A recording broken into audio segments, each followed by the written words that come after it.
Мұхамбет пайғамбардың дүниеге келуі. Күйеуінің мезгілсіз қазасы Әмина анамызға ауыр соққы боп тиді. Босанар уақыты таяған сайын қобалжып, мазасы қашты.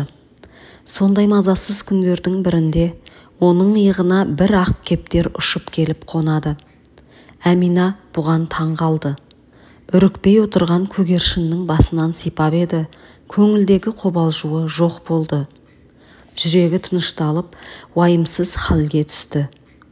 Бір күні таңдайы кеуіп, қатты шөлдеп еді, бір періште ғайыптан ұшып келді. Ол балдай тәтті бір кесе шәрбат ұсынды. Әмина шәрбатты ішкенде жаны жадырап, мейірі қанды. Сол кезде үйдің іші нұрға толып, шам жаққандай жарқырап сала берді. Толғақ туғызатын 9 ай, 10 күнде келіп жетті. Әне міне дегенше дүния есігін ең соңғы пайғамбар ашуы тиіс. Жесір әйелдің бала босануы қалай болар екен деген сұрақ Әминаның жұртын мазалап жүреді. Жеңіл толғақ белгі беріп бастаған сәтте, бізді сізге ұлық Алла қызмет қыл деп жіберді, деп үйге бірнеше хор қызы келіп кірді. Олар босанатын әйелдің бүкіл керек жарағын пейіштен ала келіпті. Нәрестені шомылдыратын алтын легені мен күміс құманда дайын. Олар Әминаны ортаға алып, оп-оңай босандырып алды. Сәби дүние есігін ашқан сәтте үйінің іші нұрға толып, айналаға шұғыласын шаша бастады. Хорлардың ең ажарлысы жаңа туған сәбиді кіндігін кесіп, Әминаның бауырына салды. Қараса, сәбиінің еріндері жыбырлап сөйлеп жатты. Бұл кезде Мұхамбет үмбетім, үмбетім, үмбетім деп туа сала үмбетінің қамын ойлап жылады. Ұлық Алла оның құлағына рахметім, рахметім, рахметім деп әуез келтірді. Сәби сол кезде барып жұбанды.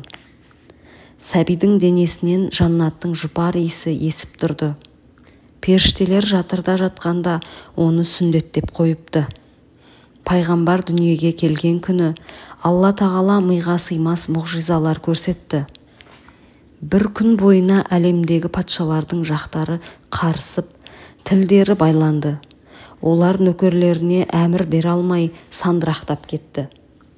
Парсы патшасы Қысыраудың әлемде жоқ алып күмбезді сарайы бар еді. Оны өз құдіретінің бір тірегі санайтын. Мемлекеттік ең маңызды пәрмендер сол сарайдан жарлық етілетін. Пайғамбар туғанда сол ғимараттың іргетасы шытынап, қабырғасы құлады. Қысыраудың есі шығып, қорқып кетті. Барлық жұлдызшы балгерлерін шақырып, мұның себебін сұрады. Құмалақшылар бал ашып еді, өздері қара терге түсті. Құмалақтар белгі бермей жатып алды. Жұлдызшалар аспанға қарап еді, жұлдыздар бір-бірімен жарысып, Аллаға тәкбір, пайғамбарға салауат айтып тұр екен. Ешкім еш нәрсе айта алмады. Тек бір-біріне ақырдың пайғамбары туылды, бүгін сиқыр атаулы тоқтады, бұл соның нышаны шығар деп сыбырласты. Дымы құрған Қысырау сасқаннан, көріпкелдер көсемі атанып кеткен саттыққа адам жібереді. Ол сиқырдың күшімен 300 жыл ғұмыр кешкен әккі бәле еді. Мұхамбет туылған күні оның тынысы тарыла берді. Келген хабаршыға, ақиреттің пайғамбары есік ашты. Бұл аласапыран көріністер соның белгісі деуге зорға тілі келді де, артынша жан тәсілім етті. Сол түні ғасырлар бойы жанып тұрған зәрдүштердің оттары лап етіп сөніп қалды. Отты өшірген ышқына жарысқан желдер еді. Олар пайғамбар туылды дегенді ести сала Меккеге қарай асығып бара жатты. Зәрдүштің абыздары отты қайта жағуға қанша тырысса да, қуаныштан ұйтқи соққан жел оған мүмкіндік бермеді.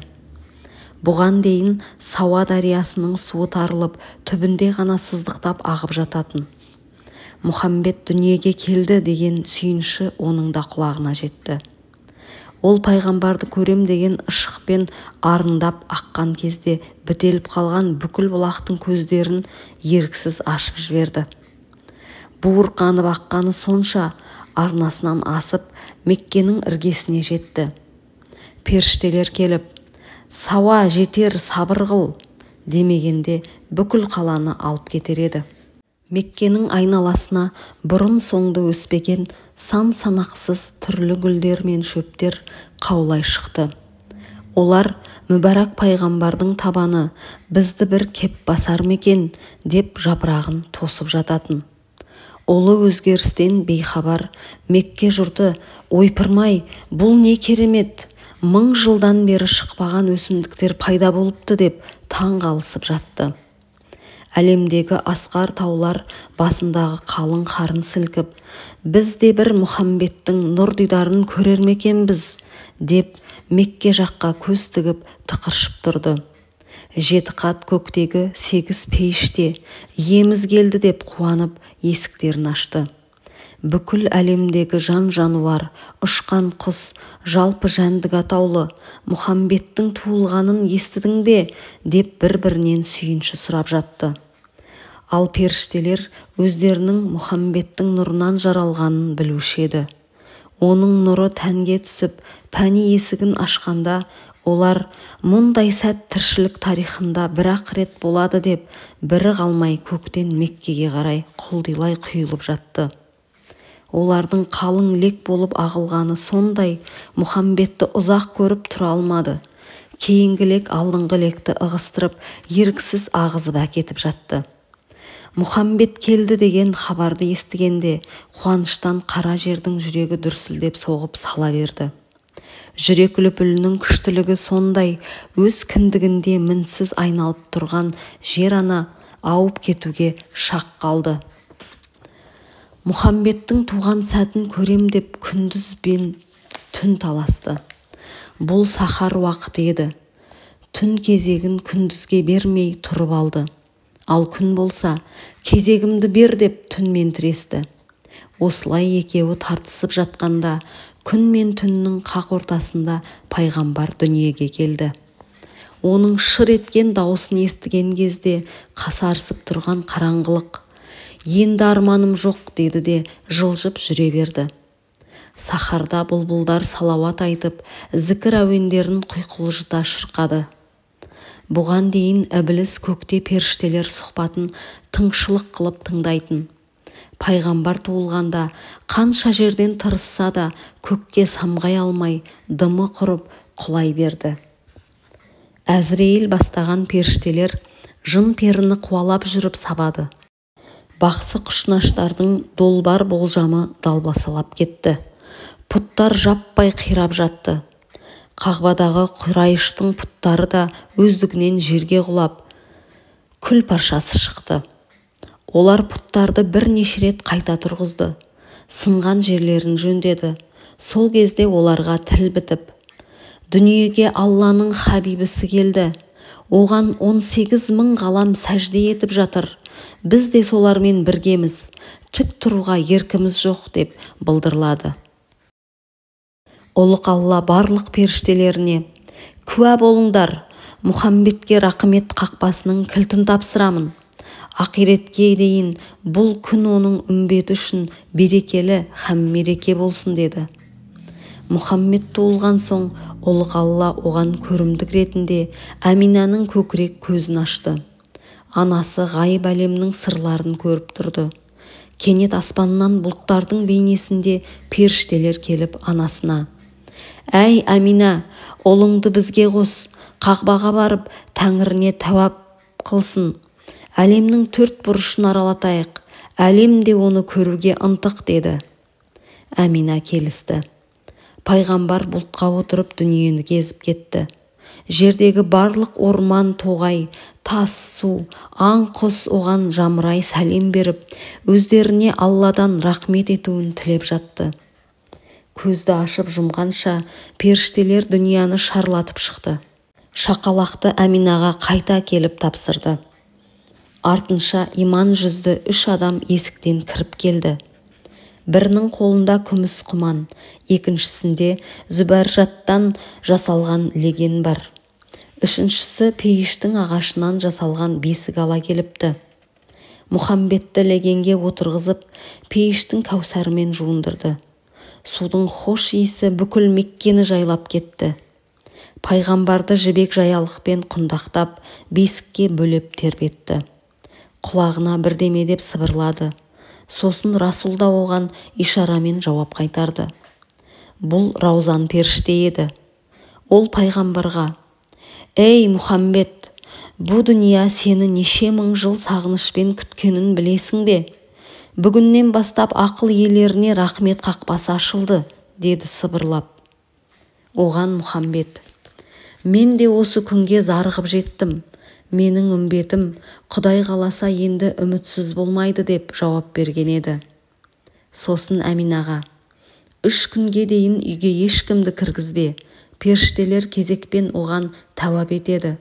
Бұл ақырдың пайғамбары», деді.